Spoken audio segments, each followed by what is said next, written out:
Hello বন্ধুরা, আজকে হচ্ছে আমি আর আঙ্গো টাকলু মিলা মহরম খাবার নিগে। মহরমের দিন তো আয়ে গেল গা, এই জন্য আমি আর আঙ্গো টাকলু মিলে মহরম খাবার যেতেছি। টাকলু তো না সাথে বাড়ি গান্তরে মাথা পরে আঘাত পেল, এই জন্য আমি আঙ্গো পিয়ে বাড়ির মধ্যে যেতে যেতে আর সামনে যেতে দূরে ছেড়ে দেখতে চাও, দূরে যাবার যাই আছে আমার বন্ধু। আর এটা হলো রাস্তা, আমি আঙ্গো পিয়ে বাড়ির মধ্যে এসে দিয়া তোকে ভালো করে দেখার পেলাম না। টাকলু মহরম খাওয়ার নিগে কেবা করে দেওয়া শুনো।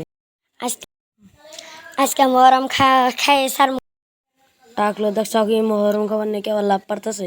মহরম আইলে দেখছ কি আরে এটা লঙ্গ আঙ্গ পাড়ারি করতে আর এই জন্য ব্যাগগুলি বজিরে করতেছে, পেস করতেছে। আর নাঙ্গ বউ ঢেকি দিয়ান তোরে ইটি শেষ লো ভাবছে আমি মহরম তো আবার বলো শেষ হয়ে গেছে। আমি যে রান্দায়ও না কেবল ঢালতাছে, আরো কমো 2 ঘন্টা 3 ঘন্টা লাগবো। এর জন্য তোমার জোন করে সব কিছু